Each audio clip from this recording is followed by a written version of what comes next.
Hey everyone, welcome to another episode of Story Time. I am so excited for this one. This interview has actually been scheduled for a little while. And I normally don't get starstruck at all, working in sports and entertainment for years. I'm used to doing interviews, used to meeting amazing, incredibly talented people. But I'm a little nervous that I'll be starstruck for this interview. It is with Ben Higgins. Many of you know him from The Bachelor.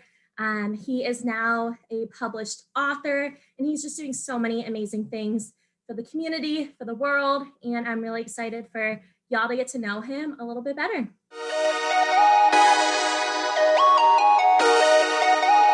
All right, y'all, welcome back. I am here with Ben Higgins. Ben, how are you today? I'm really good. In fact, I'm in Florida right now because Denver is getting hit with a massive snowstorm. And so I am hanging out in Florida with my family for a few days and letting the snow pass. There you go. What part of Florida? Sanibel? What big city is that close to? Fort Myers. Okay. Next time you have to go, if you're in Denver trying to escape the cold, go to Scottsdale, Arizona. That's where I'm from, and it's like 80 degrees there right now. Spring training, you could have had baseball. That's a good life. Yeah, it's a good life.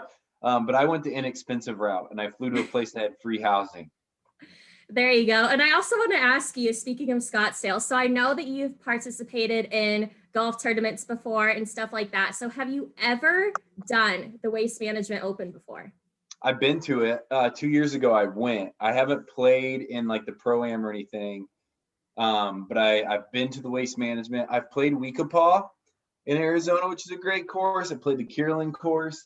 I played some good golf down there. I just have never played in the Waste Management.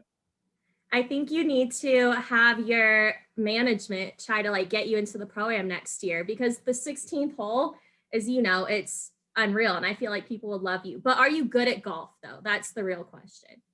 That's a question I ask myself every day. I don't really know yet. My handicap fluctuates. I have some days that I'm like, I'm going to make money playing golf. Other days, I don't finish a round. I'm a very sporadic golfer right now. It's the only sport I can play that doesn't make me hurt the next day. And so I'm investing more of my life into golf than ever.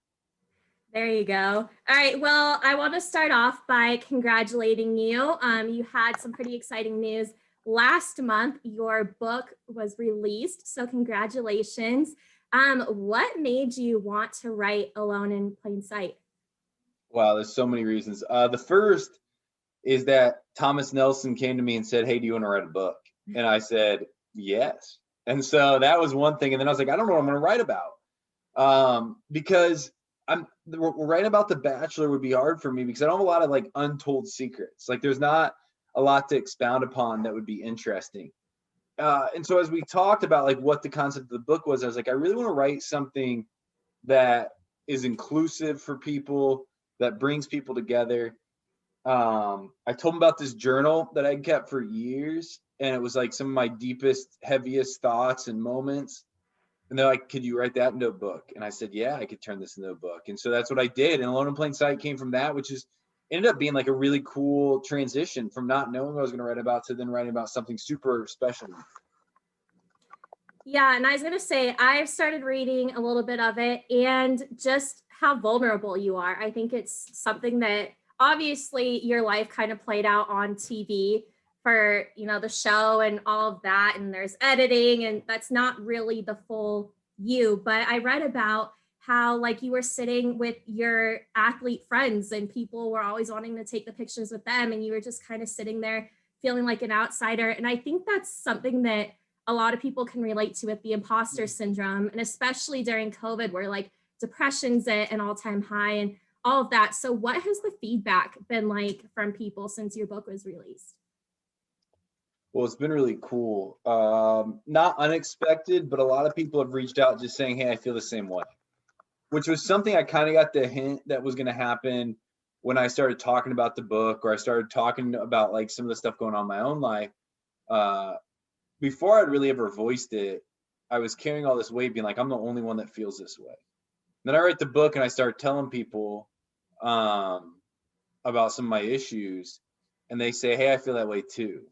And a lot of people have reached out just saying thank you for writing it, or they've just been saying, hey, this book made me feel less alone. Or it's been really cool just to get to hear people's stories and have this like little community built of people who are like, I felt this way for a long time and just never knew how to say it.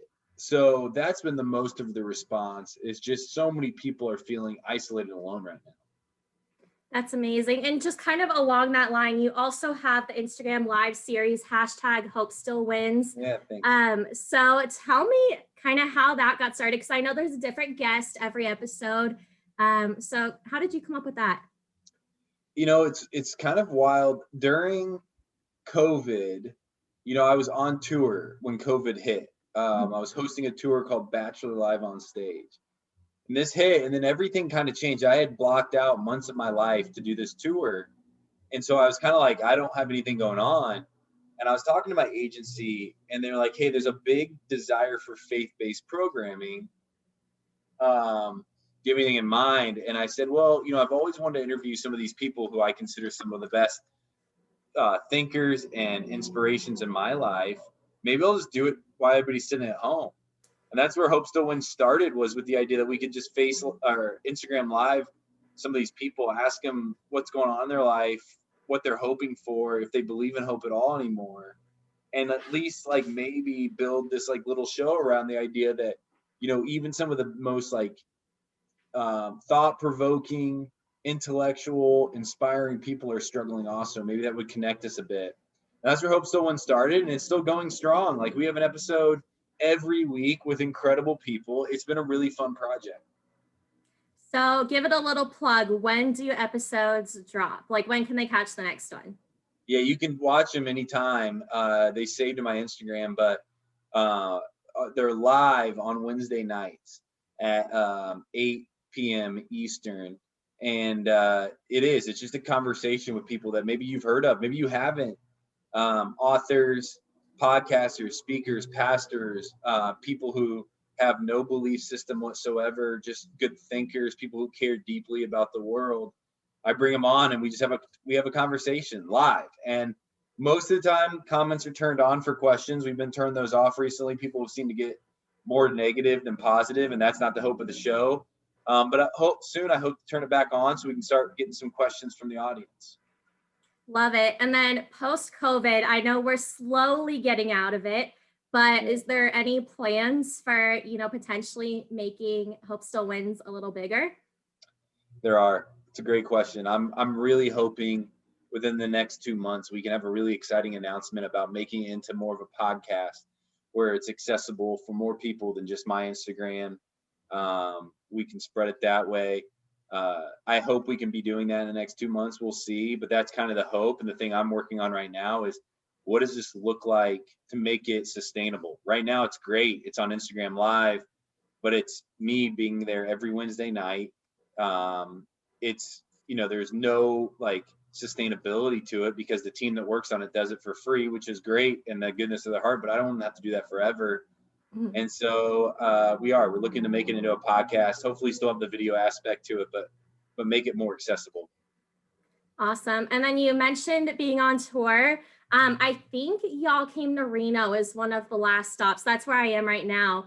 But I know I wasn't going to really get into Bachelor, but what was it like just going on tour? Like, did you ever think that Bachelor would take you on the road, just doing shows in way different cities? By the way, my best friend lives in Reno. He coaches at Nevada. So if you're ever at a game, look for the really good looking dude on the bench named Corey. Barnett. Wait, so basketball? Yeah. Okay. I just watched my first Nevada basketball game and they lost. So my coworkers told me I can't watch anymore. Man. Well, yeah, Corey's one of the best dudes I know. So if you ever need a special guest, he's your guy. But The Bachelor's done a lot of things in my life that I didn't expect. So no, I didn't think they'd be bringing me on tour. No, I didn't think they'd be flying me around the world. No, I didn't think they'd be, giving me the opportunity to talk to you today. So it's always a new surprise. It's not shocking that, The Bachelor found a way to spice my life up a bit. but they did. And it was wild because we traveled the country in tour buses, show up to these cities and do this live performance where people would date on stage. Now, that was before COVID. So Mhm. I don't know how they're ever going to get it back. If they do, I hope they do. But it was another exciting way that, I got to see, at least the Western side of the US for a good month while the tour existed. There you go. And also, speaking of Reno, I work for the Reno Aces, which is the AAA baseball team of the Diamondbacks. So if you or your friend ever want to come out to a game, we're finally back starting in Okay. May. So I There got you you. go.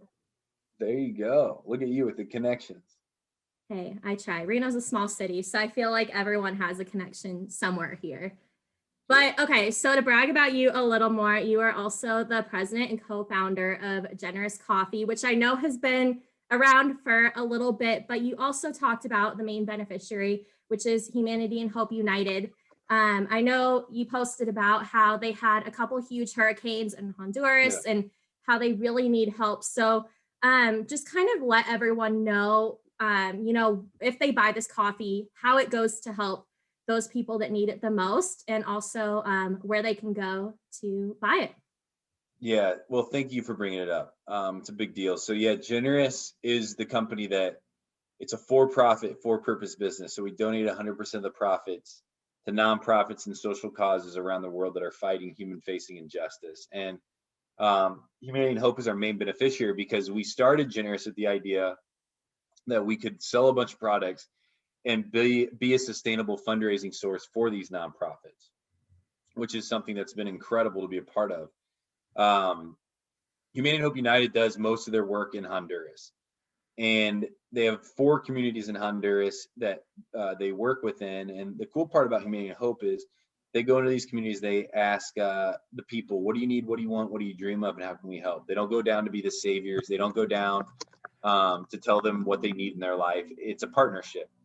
Well, unfortunately, in January, 2 hurricanes hit Honduras, the same location, like literally hit the same spot. 2 Category 5 hurricanes back to back within 3 days. Complete devastation.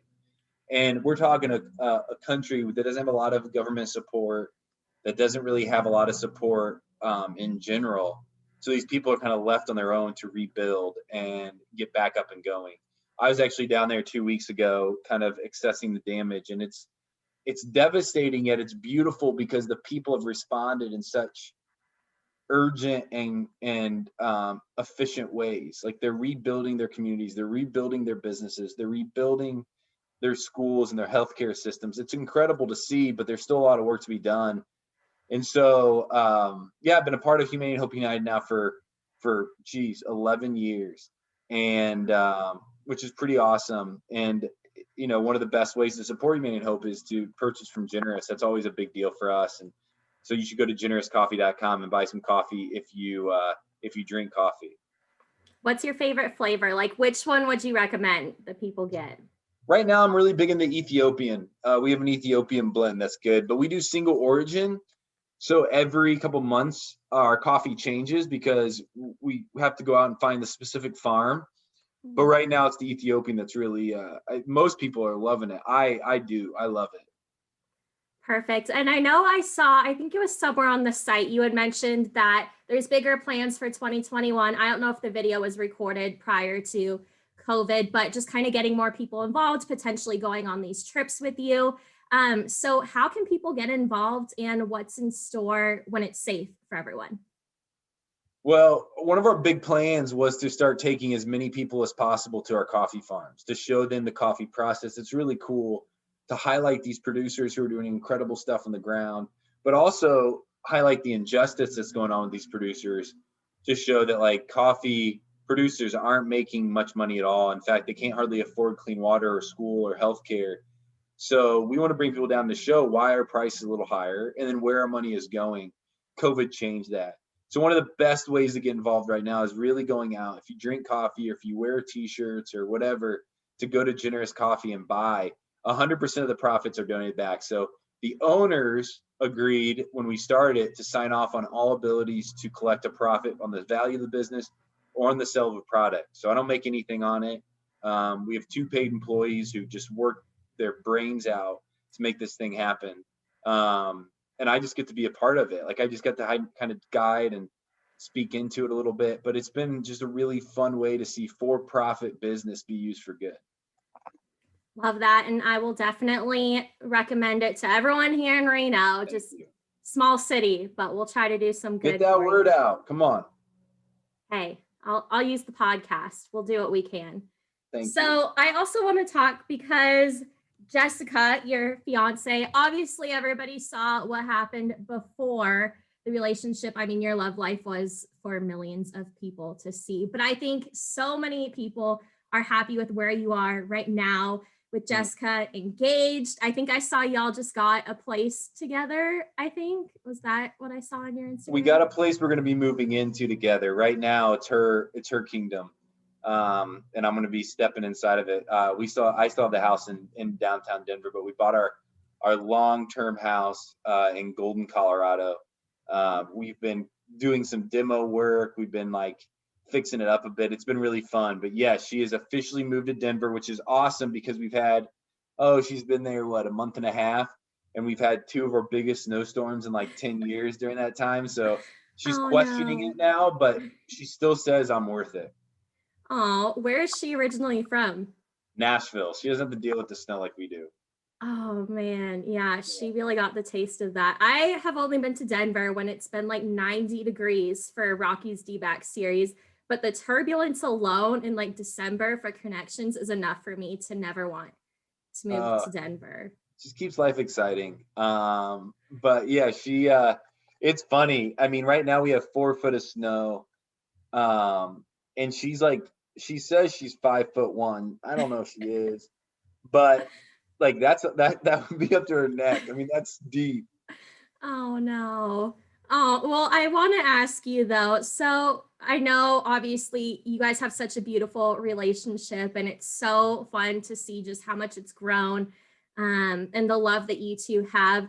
So I just kind of want to know, with your book coming out and you talking about, how much you've had to learn about yourself and build the connections with yourself and others and God, what did you have to, or what was so special about the timing that made it so your guys' relationship could really work, and just make both of you the best versions of yourself? That's a great question. The timing. For me, I've always been excited about finding a partner. And I'm going to speak for myself. I hope she would say something similar, but I don't know. I've always been excited about finding a partner who would be my partner, like allow me to flourish and be the biggest, best version of myself and be my best teammate along the way.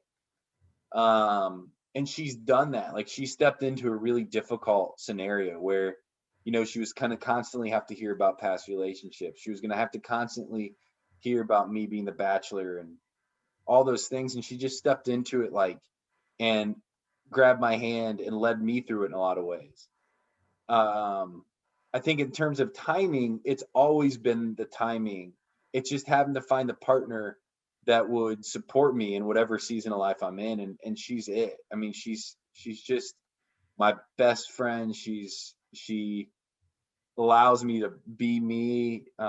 She doesn't restrict me. She doesn't hold me down. She holds me accountable, but she doesn't hold me down. And I hope she'd say the same thing that I do for her. But it's just been a really beautiful thing. I guess the best way to explain it is just it's made my life so much more beautiful. It's taken away some things like, when you're single, you do whatever you want at any time. Life just kind of flows and goes. And that's beautiful too. I mean, that's a great season of life. It's a great thing, that I don't have that opportunity more, but I've replaced it with something even better, I think. That's so special. And speaking of just her kind of stepping into a spotlight that she didn't necessarily ask for, I know she has a ton of followers on social media. Obviously, you do. I think you have like over 1 million on Instagram. So was it hard at first? Like, were there growing pains when, I know you've mentioned you've had to turn the comments off for Instagram Live? Like, were there ever moments where it was too much for either of you, just dealing with outside noise from everyone that thinks that they know what's best for you and your relationship? All the time, still to this day. It's one of the weird things about the time we're living in is there's a lot of really loud negative people. And there's very little good discourse. Like even when good discourse is tried, it ends up getting kind of like overshadowed by the loud, extreme voices. Mhm. And not that all extremes are bad, but when negativity comes in and it's unwarranted, it's unfair, it's not validated, it doesn't come from a place of trying to be accountable, but a place to hurt and to ruin. It hurts, it does, it ruins. And so we have that often, and it's something that's a constant in my life that I work through. It's a constant in her life now that she's working through. You said it best, she didn't sign up for this. And so when it comes down on her, like when negativity comes down on her, it hurts. And the question then is like, what do we do with that? And I think one of the cool things that we've been able to see is that because we felt that way, we're more careful about how we speak to others. Now, it doesn't mean we don't still confront and we don't still, make like try to share truth, but how negative are we going to go? How extreme are we going to go is a question we ask ourselves often. And I think that's good advice just for everyone in general. Like realize that there are actual human beings on the other side. And a lot of times, like people know you from TV. Like I don't know. I feel like everybody has an opinion for everyone, no matter how well they know them. And I'm really glad that you two are able to kind of push through it and continue to be such positive people. I think that's really special and amazing. We'll try. We'll see if we do it. Though. In a year, let's talk and see if I haven't just completely lost myself and just gone off the deep end. But yeah, we're going to try. Perfect. We'll catch back up a year from now and I'll check in on how you're doing. How many gray hairs do you have a year from now? A lot more this year than I did last year. I'm just waiting for mine at 27. I'm blonde, but I'm getting nervous with COVID. But anyway, so I know that you are a baseball fan, specifically a Cubs fan. So with me working in baseball, growing up around baseball, I want to know, what is your prediction for the Cubs this year? Because they're in a tough division. I mean, the Cardinals now have Goldschmidt and Arenado, like two of the best. How do you think the Cubs are going to do? You asked the tough questions. You're putting me on the spot here. You want to see me get fired up? You're getting really close. Perfect. So Jessica's brother plays for the Blue Jays too. He's in their farm system right now and he's a stud. So I'm even following baseball closer than ever before because this is his first year of big league camp. So he's down in spring training right now. And yeah, he's awesome. But I'm worried about the Cubs. We've made some really drastic changes, and not that they're all bad, right? We kind of hit a plateau. I don't mind mixing it up. The big thing that gets me is the John Lester deal. I love John Lester. He's still a very capable starting pitcher. I don't know how many years he has left, but he's still a very capable starting pitcher. We had him in the Cubs system. We let him go, and we signed on some guys at the same price that are unproven and not great leaders, or not. They're unproven leaders at this point. So I'm nervous about the Cubs moving forward. I'm not going into this season feeling very confident. There is not a lot I'm excited about. I'm not giving up on them. They're my team, but I'm very nervous. Okay, I will say y'all do have a starting pitcher named Trevor Williams, and he was the first person I ever interviewed at ASU. And he came from the Pirates. He's a good dude. But then you also have Andrew Chafin now in your bullpen, who's a longtime Diamondback, and I'm not going to endorse him. I hope he doesn't listen to this, but makes me a little nervous for y'all. But you do, yeah, he was with us for a long time. But you do still have like Hayward, and you still have Javi and Chris Bryant and Rizzo. Like you still have the bats there, though. That's the thing. Yeah, don't forget Contreras. Don't forget Horner. Like we have some bats, but they didn't bat last year. And so we replaced some we got rid of our pitchers when we couldn't hit last year, and we got worse pitchers, I think. We'll see. We got rid of Schwarber. There's just a lot going on right now in the Cubs organization that I'm confused about. So again, I'm not giving up. I'm still going to support them. I'm still going to watch. I'm just nervous. Okay. All right. Well, I will say I'm pulling for the Cubs. My dad's whole side of the family's from Woodstock, Illinois. So my dad and brothers were at two of the World Series games. I think they lost both of them. They were at home, I think, when they went. So for you, World Series win. It was the first time in forever. Did you black out? Oh my gosh. That night was wild. So I went to a Cubs bar in Denver with my buddies. We were out till 4 a.m. Just running the streets. And I don't think anybody even cared. I think we were the only people running the streets, but we were eating pizza. We were stopping every bar we could. I mean, it was the biggest night ever. But you should, I guess, when like the Cubs win the World Series, it should be a celebration. And I feel like there's Cubs fans everywhere. Like being from Arizona, it's like I feel like half the people there are from Chicago, just all the snowbirds. There's so many Cubs fans everywhere. We travel deep, just to let you know, I've been a Cubs fan since the day I was born. So there's no bandwagon here. I'm a Cubs fan through and through. All right, and then what about? I know you're a Colts fan. How do you feel about the Colts? I like the Colts. Carson Wentz, seems like a great dude. I don't hate the pickup. I think I wouldn't mind seeing him back him up a little bit with somebody just in case maybe he struggles. But I don't hate it. I like where the Colts are at. I think we have some great talent on offense. I think we have a great offensive line, obviously. The big question, though, is if we don't get it done this year, it's scary because a lot of the guys go up for contract. And we can't pay them all because there's some studs on that team. But I'm very supportive of the Colts right now. And I'm very excited about next season. Is there any chance I could convert you to being a Cardinals fan for the 2021 season? No. Now, granted, I love Larry Fitzgerald. I've played golf with him a few times. He's a great dude. So I don't hate him. I don't hate the Cardinals at all. In fact, I kind of like your team, but it's hard for me to move away from any rooting for the Colts. All right. Well, we will see who does better this season on the baseball side, Diamondbacks or Cubs. I can't place any bets on it, but it'll be a little friendly competition because I don't know if I can say this, but I have no hope in the Diamondbacks winning with the Dodgers and Padres in the division. I don't know if anybody does. I don't think anybody's like mad about that statement. It's like the Dodgers have just built an all-star lineup, literally with all-stars at every level. I mean, it's the best roster I've ever seen in baseball, top to bottom. And I mean, you just taken on, like, you not only have Mookie, but then you just, we got Jock from them, and they just replaced Jock with, 300 hitters. So I don't think anybody's mad about that.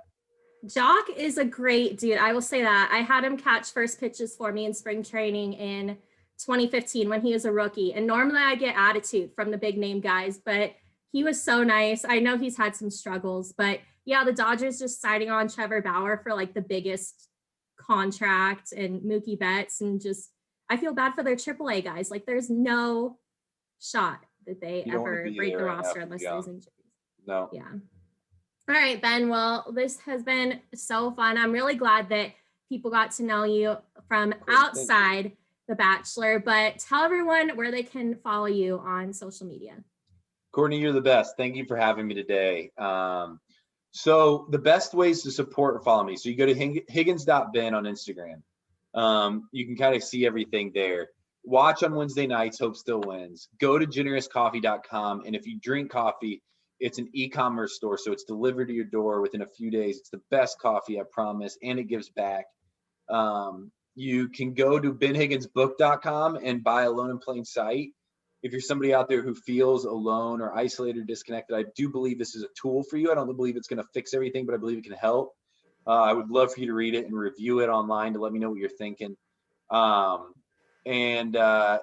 That's the big things right now. Oh, you can listen to Almost Famous podcast on iHeart. That's out there. But yeah, Higgins.ben kind of has this all, and you can follow me there. Perfect. Sounds good. And I look forward to catching up with you a year from now. Courtney, thank you. Yes, same.